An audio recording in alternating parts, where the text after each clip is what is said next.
10वां अध्याय शुंभवध ध्यान। मैं मस्तक पर अर्ध चंद्र धारण करने वाली शिव शक्ति स्वरूपा भगवती कामेश्वरी का हृदय में चिंतन करता हूँ। वे तपाए हुए सुवर्ण के समान सुंदर हैं। सूर्य, चंद्रमा और अग्नि ये ही तीन उनके नेत्र हैं तथा वे अपने मनोहर हाथों में धनुष, बाण, अंकुश, पाश और शूल धारण किए हुए हैं। ऋषि कहते हैं, राजन, अपने प्राणों के समान प्यारे भाई निशुंभ को मारा गया देख तथा सारी सेना का संहार होता जान शुंभ ने कुपित होकर कहा, दुष्ट दुर्गे, तू बल के अभिमान में आकर झूठ मूठ का घमंड न दिखा। तू बड़ी माननी बनी हुई है किंतु दूसरी स्त्रियों के बल का सहारा लेकर लड़ती है।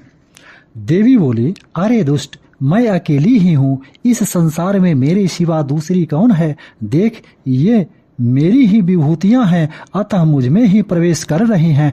तदंतर ब्रह्माणी आदि समस्त देवियां अंबिका देवी के शरीर में लीन हो गई। उस समय केवल अंबिका देवी ही रह गई।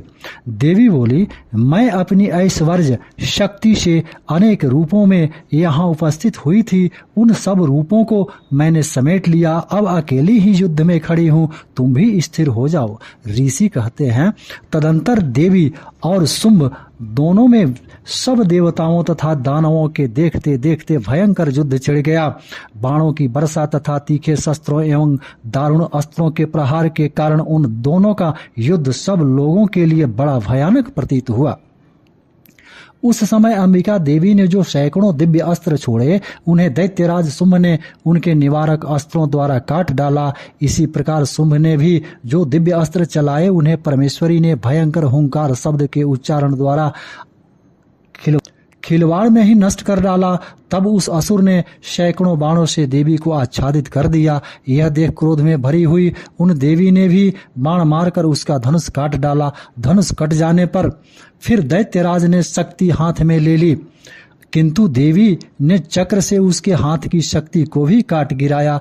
तत्पश्चात दैत्यों के स्वामी शुंभ ने 100 चांद वाली चमकती हुई ढाल और तलवार हाथ में ले उस समय देवी पर धावा किया। उसके आते ही चंडिका ने अपने धनुष से छोड़े हुए तीखे बाणों द्वारा उसकी सूर्य किरणों के समान उज्ज्वल ढाल और तलवार को तुरंत काट दिया। फिर उस दैत्य के घोड़े और सारथी मारे गए। धनुष तो पहले ही कट चुका था। अब उसने अंबिका को मारने के लिए उद्यत हो भयंकर मुदगर हाथ में लिया।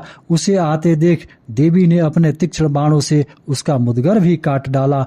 तिस पर वह भी असुर मुक्का तानकर बड़े वेग से देवी की ओर झपटा। उस दैत्यराज ने देवी की छाती में मुक्का मारा।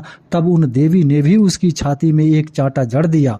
देवी का थप्पड़ खाकर दैत्यराज शुंभ धरती पर गिर पड़ा, किंतु पुनः सहसा पूर्ववत उठकर खड़ा हो गया। फिर वह उछला और देवी को ऊपर ले जाकर आकाश में खड़ा हो गया। तब चंडिका आकाश में भी बिना किसी आधार के ही शुंभ के साथ युद्ध करने लगे। उस समय दैत्य और चंडिका आकाश में एक दूसरे से लड़ने लगे। उनका वह युद्ध पहले सिद्ध और मुनियों को विस्मय में डालने वाला हुआ। फिर अंबिका ने शुंभ के साथ बहुत देर तक युद्ध करने के पश्चात उसे उठाकर घुमाया और पृथ्वी पर पटक दिया। पटके जाने पर पृथ्वी पर आने के बाद वह दुष्ट आत्मा दैत्य पुनः चंडिका का वध करने के लिए उनकी ओर बड़े वेग से दौड़ा। तब समस्त दैत्यों के राजा शुंभ को अपनी ओर आते देख देवी ने त्रिशूल से उसकी छाती में छेद कर उसे पृथ्वी पर गिरा दिया। देवी के शूल की धार से घायल होने पर उसके प्राण पखेरु उड़ गए और वह समुद्रों, द्वीपों तथा पर्वतों सहित समूची पृथ्वी को कंपाता हुआ भूमि पर गिर पड़ा।